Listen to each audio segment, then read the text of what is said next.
Hi folks, I'm Ashraf Hingora. I'm a language and soft skill trainer, life business and parenting coach. Ashraf the mover and shaker में आज मैं कुछ insight देना चाहूँगा कि आप भी ऊंची उड़ान उड़ सकते हैं।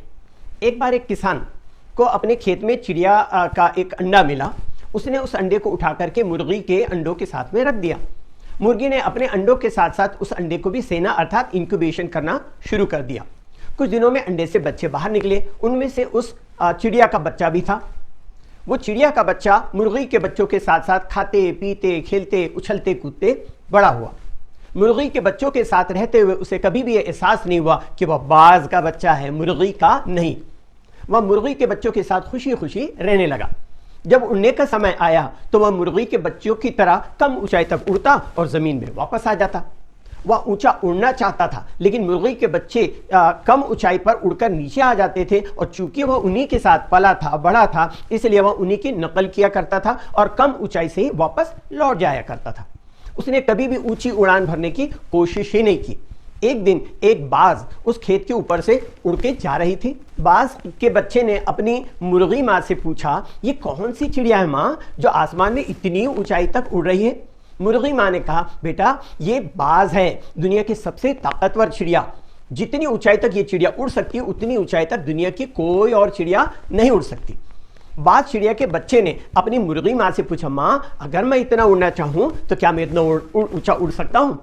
मुर्गी माँ मुस्कुराई और बोली, बेटा तुम चिकन हो, तुम चाहो तो भी उतनी ऊंचाई तक नहीं उड़ सकते जितनी ऊंचाई तक बाज उड़ सकती है। इसलिए इसके बारे में सोचने में काम अपना बेकार वक्त बर्बाद मत करो। उतने ही ऊंचाई तक उड़ने में खुश रहो जितना तुमने अब तक सीखा है। चूंकि वह उनके बीच रहता था जो ऊंचाई तक परवाज नहीं कर सकते थे। वह मुर्गी के बच्चों के साथ पला था और उसको बार बार ये घुट्टी पिलाई गई थी कि तुम चिकन हो, तुम चिकन हो, तुम्हारी क्षमता सीमित है, तुम ज्यादा ऊंचाई तक नहीं उड़ सकते। इसलिए बाज के बच्चे ने अपनी मुर्गी माँ की सलाह को मान लिया और कभी भी ऊंचाई तक उड़ने की कोशिश नहीं की। खुद बाज का बच्चा होने के बावजूद भी उसने सारी जिंदगी मुर्गी की तरह गुजारा। हमारे तुम्हारे साथ भी यही होता है। हमारे बिलीफ एंड एटीट्यूड का हमारी जिंदगी पर बहुत प्रभाव पड़ता है। जैसे कि मैंने लिखा था एक बार, if you think you can ever, if you think you can not, you can never. इसका मतलब अगर आप ये सोचते हैं और मानते हैं कि आप कर सकते हैं तो आप निश्चित रूप से कर सकते हैं। अगर आप ये सोचते हैं कि मैं नहीं कर सकता तो आप कभी भी नहीं कर सकते। हम सब में पोटेंशियल है, पॉसिबिलिटीज की कमी बिल्कुल नहीं है। चाहे हालात कैसे भी हो, हमें अपनी क्षमता को पहचानने की जरूरत है। अपनी सोचने की दिशा बदलो, आपकी दशा बदल जाएगी। आपके चारों तरफ ऐसे कई लोग मिलेंगे जो आपकी जिंदगी में आगे बढ़ने से रोकने की कोशिश करेंगे, आपको डिस्करेज करने की कोशिश करेंगे, आपके हाथ को खींचकर ऊपर उठाने की बजाय आपके पैर खींचकर आपको नीचे गिराने की कोशिश करेंगे। अगर आप ऐसे लोगों की नकारात्मक बातों पर विश्वास करने लगेंगे तो आपकी स्थिति भी उस बाज के बच्चे की तरह हो जाएगी जिसने खुद को हमेशा चिकन समझा और ऊपर उड़ने के लिए, ऊपर ऊंचाई तक उड़ने के लिए अपनी क्षमताओं का पूरी तरह उपयोग नहीं कर पाया। So don't underestimate your potential. You have unlimited potential. Psychologist William James ने कहा कि इंसान अपनी क्षमता का मैक्सिमम 8 से 12% इस्तेमाल करता है, बाकी हम सब ईश्वर को जाकर के लौटा देते हैं। इसलिए खुद पर और ईश्वर द्वारा दी गई क्षमताओं पर विश्वास कीजिए। आप असंभव लगने वाला काम भी कर सकते हैं। जब विक्टर सेरेब्रैकोव 15 साल का स्टूडेंट था तब उसके टीचर ने उसे एक ही घुट्टी बार बार पिलाई कि तुम पढ़ाई में बहुत कमजोर हो, तुम स्कूल की पढ़ाई पूरी नहीं कर सकते, इसलिए तुम्हें पढ़ाई छोड़ देना चाहिए और काम सीखना चाहिए। विक्टर को भी ये लगा कि जब उसका टीचर ऐसा कह रहा है तो जरूर सही होगा। विक्टर ने टीचर की सलाह मान लिया और वह अगले 17 सालों तक इधर उधर घूमकर छोटा मोटा काम करता रहा। उसे कहा गया था कि वह मूर्ख है, वह अज्ञानी है, और वो 17 सालों तक अज्ञानी बना रहा। जब वह 32 साल का हुआ तब एक इवेल्युएशन से पता चला कि वह जीनियस था और उसकी IQ 161 थी। आप अनुमान लगा सकते हैं कि क्या हुआ होगा। उसने एक विद्वान व्यक्ति की तरह काम करना शुरू कर दिया। उसके बाद उसने किताबें लिखी, बहुत सारे पेटेंट हासिल किए और एक कामयाब व्यापारी बन गया। 15 साल की उम्र में स्कूल छोड़ देने वाला उस इंसान की जिंदगी की सबसे महत्वपूर्ण घटना इंटरनेशनल मेंसा सोसाइटी का चेयरमैन बनना था। मेंसा सोसाइटी के सदस्यों की IQ 140 होना जरूरी होता है। कहने के लिए तो आइंस्टाइन को भी उसके टीचर ने कहा था कि the most stupidest student of my class मेरी क्लास का सबसे बोधा लड़का, वो क्या बना, ये तो जग जाहिर है।